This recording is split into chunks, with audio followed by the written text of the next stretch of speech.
रिश्ते में तो हम तुम्हारे बाप होते हैं, नाम है शहंशाह। तो आरसी स्मॉल मालूम हो चुका है। अब हम बात करेंगे एसी लोड लाइन के लिए हमें क्या दरपेश है। अब मैं आपको बात बताता हूं, जो डीसी होती है ना गाइस, कुछ हद तक वो अपना रोल प्ले करती है।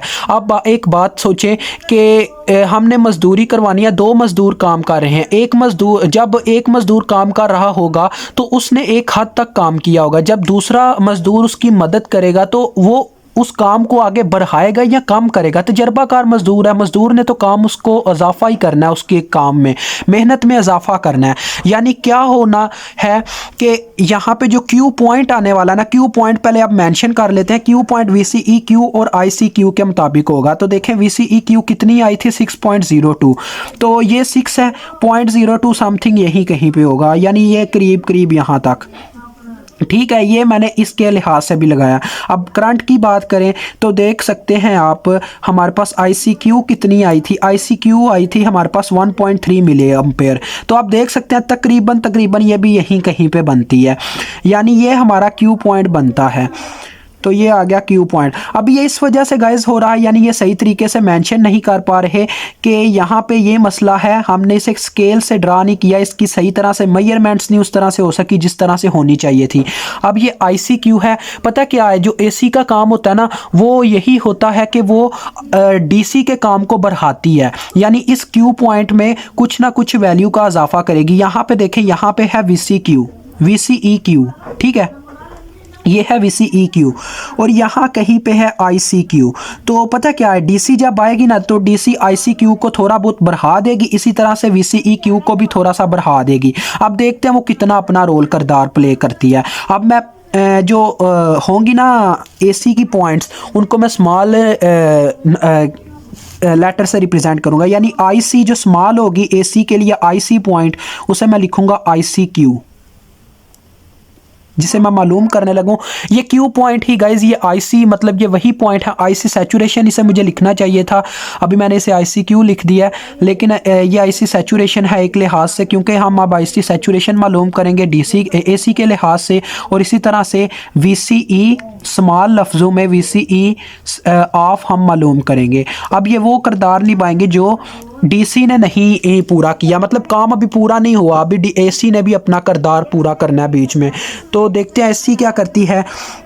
तो गाइस देखें, IC करंट का according to Ohm's law formula होता है वोल्टेज ओवर रेजिस्टेंस। इसमें क्या होगा, ये DC के काम को बढ़ाएगी जैसा मैंने आपको बताया। तो ये DC था ICQ, इसमें कुछ तजर्बा बढ़ेगा किसका जी, ये तजर्बा बढ़ेगा IC सैचुरेशन का, AC का। तो इसमें क्या होगा, VCEQ बटे में RC की रेजिस्टेंस लग जाएगी, ये इसका फार्मूला होगा। ठीक है, ये इसका फार्मूला IC सैचुरेशन का।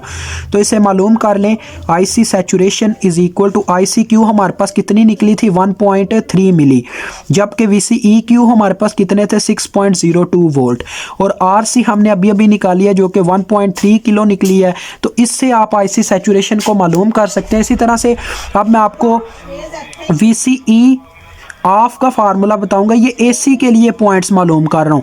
तो VCE ऑफ में क्या होगा, मैंने जैसे बताया, ये किसके काम को बढ़ाएगी, DC के काम को, तो इसमें भी DC शामिल होगा, यानी कैपिटल VCE ऑफ आएगा साथ में। और साथ में अब AC का काम आएगा, तो AC में कौन सी चीज़ें किरदार निभा रही हैं गाइज, करंट और वोल्टेज जो है वो DC के काम को ही यूज़ करेंगे, यानी करंट और वोल्टेज DC वाले ही इस्तेमाल होंगे क्यू पॉइंट्स के, लेकिन जो रेजिस्टेंस है वो RC स्मॉल वाली होगी। तो लिहाजा जो AC है वो DC के काम को आगे बढ़ाएगी। अब ये DC का पॉइंट था, इसी तरह से अब हम AC की पॉइंट को निकालने के लिए ICQ को RC से, स्मॉल RC से मल्टीप्लाई देंगे, जिससे AC का काम भी निकल आएगा। पता क्या है गाइस, DC जो होती है ना वो AC को सपोर्ट करके आगे देती है, यानी AC में ये स्पीकर वगैरह की एग्जांपल ले लें, जैसे आपके जो मोज़न है जब अजान देते हैं तो जो DC करंट होती है ना, वो मोज़न जो बोल रहा है वो AC है। AC मतलब कि अल्टरनेट अल्टरनेटिंग करंट जो मतलब बार बार हर लम्हे ब लम्हे चेंज होने वाली चीज़। लेकिन डीसी क्या करती है, उसमें कुछ ना कुछ कारामत करके उसको कांस्टेंट तौर पे आपको सुनाती है। यानी कभी ऐसा हुआ मोज़न तो आपको पता है कभी कभार ये होता है आवाज़ हल्की में भी बोल जाता है कभी कभार, लेकिन बहुत अच्छी तरह से मोज़न अपना अदायगी करता है। कोई भी इतनी टाइम का पाबंद नहीं हो सकता जितना मोज़न होता है, तो हमें उनका अदब एहतराम करना चाहिए। तो कह लें इंसानी फितरत है, हो जाता है कभी कभार वॉइस में मसला, लेकिन डीसी क्या करती है, डीसी उसको सपोर्ट करके उसी आवाज़ में आगे सुना देती है, यानी डीसी अपना किरदार निभाती है। तो ये मोज़न की आवाज़ है, ठीक है, आरसी को मोज़न की आवाज़ समझें। तो यहाँ पे वीसीई ऑफ कितना हमारा निकला था, सॉरी ये मैं वीसीई ऑफ इस्तेमाल कर गया हूँ, ये वीसीई क्यू आएगा, जी बिल्कुल ये वीसीई क्यू आएगा, मैं वीसीई ऑफ लिख गया हूँ, क्यू पॉइंट्स की बात चल रही थी। तो ये वीसीई क्यू था, सॉरी मैं इसे वीसीई ऑफ जल्दबाजी में लिख गया। तो यहाँ पे वीसीई क्यू की हमें क्या वैल्यू मिली थी 6.02 प्लस इसमें आईसी क्यू वो थी 1.3 मिली। तो आरसी की वैल्यू अभी अभी हमने निकाली है जो कि 1.3 के। तो यहाँ से हमें आंसर मिलेगा वीसीई ऑफ और आईसी सैचुरेशन दोनों का। तो इसे मैं फाइंड आउट करके आपको बताता हूँ डिटेल में। तो गाइस देखें अब क्या मेरे पास आंसर आया आईसी सैचुरेशन का, वो मेरे पास आ रहा है 5.9 मिली एम्पेयर। तो देखिए इसने क्या किया, इसने डीसी के काम को आगे बढ़ाया। क्यू पॉइंट कहाँ तक दे रहा था हमें वैल्यू, क्यू और डीसी लोड लाइन का जो वैल्यू था वो हमें आ रहा था किस लिहाज से, उसमें आईसी सैचुरेशन की वैल्यू थी 2.6 मिली एम्पेयर। तो एसी ने अपना किरदार निभाया और उसे आगे बढ़ा दिया, ठीक है। अब जब वोल्टेजेस की बात करेंगे तो वोल्टेजेस में भी एक किरदार निभाएगी ये। तो देखते हैं वो क्या कहाँ तक किस हद तक बढ़ाती है अपना काम। तो गाइज ये इसने कितने बढ़ाए हैं, ये आ गया 7.71। अब पता क्या चक्कर हुआ है, चक्कर ये चला है कि जहां इसने करंट में इजाफा किया वहीं पे यहाँ पे वोल्टेजेस में थोड़ा बहुत इसने बढ़ाया है। ये क्या करती है अब मैं आपको बताता हूँ, मेन मुद्दा क्या मैं आपको बताता हूँ। ये देखें ये जो आगे का रास्ता है ना कहाँ पे आया 7.71, ये तकरीबन यहाँ कहीं पे होगा। तो ये जो इतना सा रास्ता कवर हुआ ना ये एसी का काम था। यहाँ पे जैसे ये करंट का मेन पॉइंट था ICQ, अब ये स्मॉल VCE है, ये पॉइंट है स्मॉल, और एक यहाँ पे पॉइंट कहीं पे आ रहा है क्या है जी 5.9। तो ये 5 है और ये यहाँ कहीं पे 9 होगा, तो ये आगे 5.9। तो अगर हम अब इनको मिलाते हैं तो हमारे पास एसी का पॉइंट बनेगा।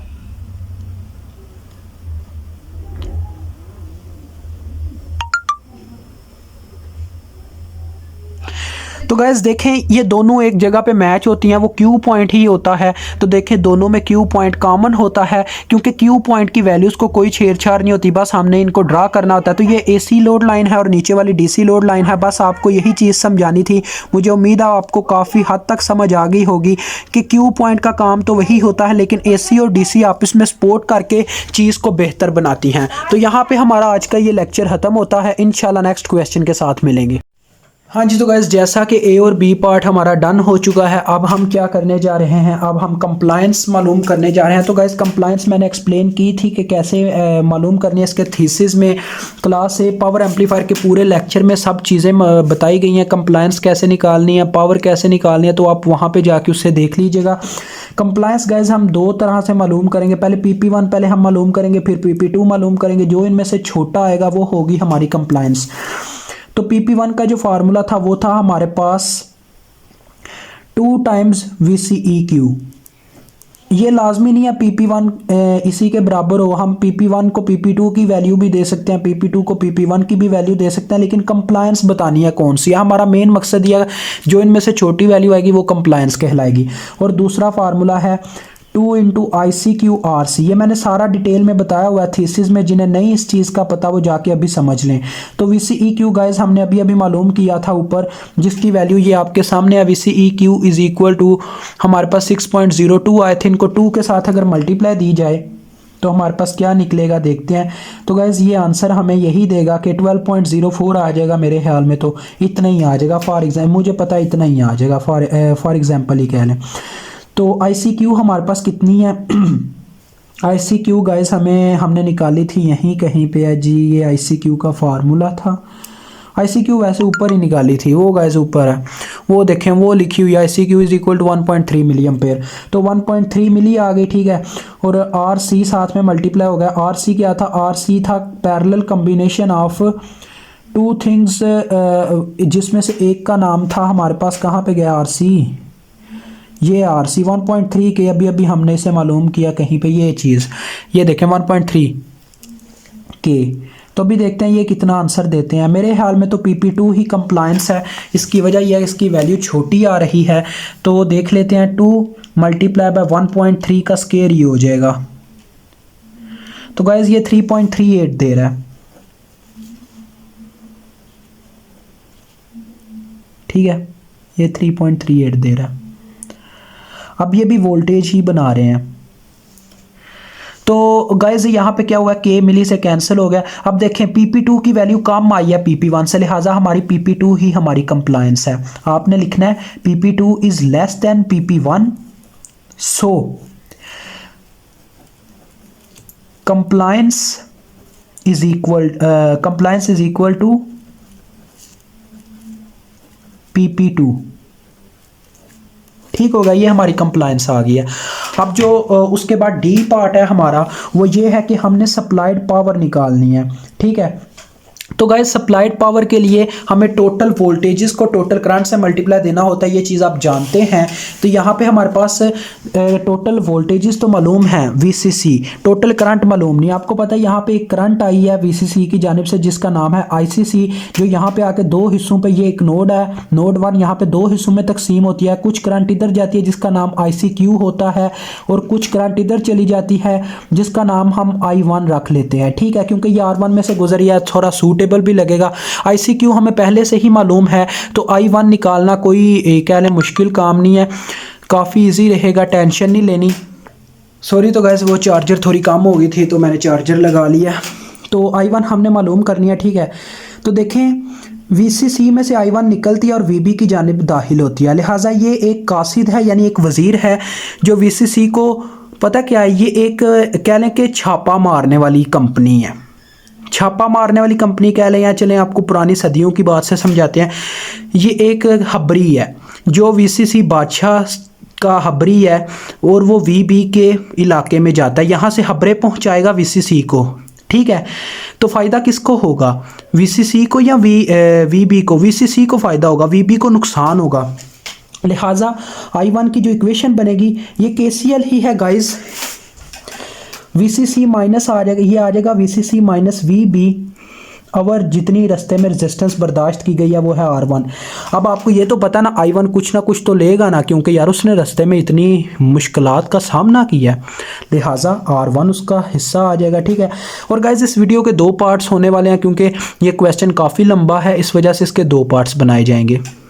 तो देखें VCC हमें दी गई है कितनी, 12, और VB हमने यहीं पे मालूम किए थे, वो आए थे 2 वोल्ट -2, और R1 की वैल्यू कितनी दी गई है, 50 किलो ओहम।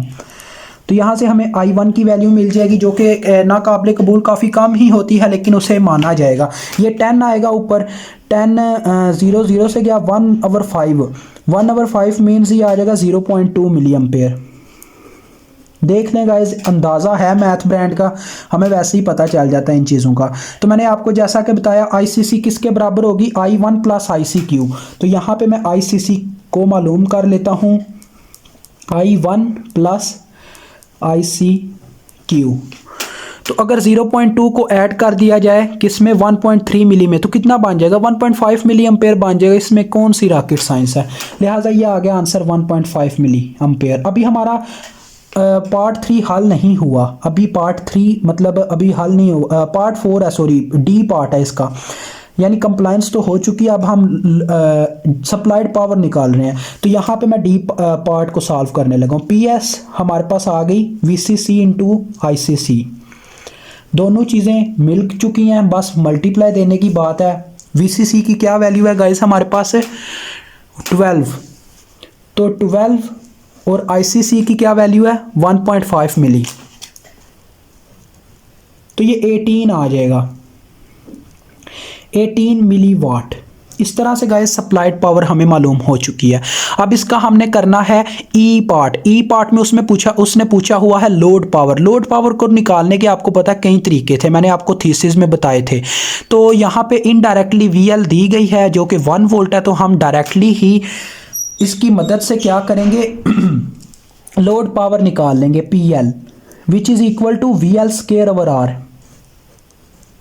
एल, ठीक है, यानी लोड ही तो होगा ना, तो वी एल स्केयर यानी 1 का स्केयर 1 ही आता है, तो 1/2 के, तो ये कितना बनता है गाइस देखें 1/2 बनता है हमारे पास 0.5, ये 0.5 आता है, तो 0.5 मिली वाट आ गई है लोड पावर। अब हमने सीधा इसका ई के बाद एफ पार्ट रह गया, वो हल करना है। एफ पार्ट में उसने इफ़िशियंसी पूछी हुई है, तो इफ़िशियंसी का सिंपल फार्मूला मैं ऊपर लगाऊंगा, ठीक है, ये पेज ही गाइस इस वजह से मैं इस्तेमाल कर रहा हूँ ताकि हमें नेक्स्ट पेज पे डाटा लेने से प्रॉब्लम होगी। तो यहीं पे मैं हल करता हूँ। इफ़िशियंसी का फार्मूला भी मैंने थीसिस में समझाया क्या है, efficiency percent is equal to output power divided by supplied power, यानी PL divided by PS multiply by 100, क्योंकि इसे परसेंटेज में लिखा जाता है, तो whole percentage which is equal to PL हमारे पास कितनी आई है 0.5 मिली, और PS कितनी आई है जी 18 मिली मल्टीप्लाई बाय 100, तो देखें कितना मिलता है आपको, परसेंटेज में मिलेगा, ये आपने हल कर लेना है। तो मैं आपको हल करके आंसर दे देता हूँ 0.5 डिवाइडेड बाय 18 मल्टीप्लाई बाय 100, तो गाइस ये आती है 2.77%, ठीक है। तो ये थी आपके पास इसका आंसर। अदरवाइज यहाँ पे आपका ये होता है काम तमाम। और वैसे आप इसको एक और तरीके से भी देख सकते थे लोड पावर को, कि मैंने आपको 2 तरीके बताए थे, एक जो ये था VL मिल गई तो इनडायरेक्टली सोने पे सुहागा वाली बात, दूसरी ये थी कि आप PP2 जो कंप्लायंस आती है उसको आप 8RL से डिवाइड करके निकाल सकते हैं। तो कंप्लायंस आपके पास थी 3.38, इसको करके देखते हैं कितनी देता था। 3.38 divided by 8RL, 8 multiply by 2,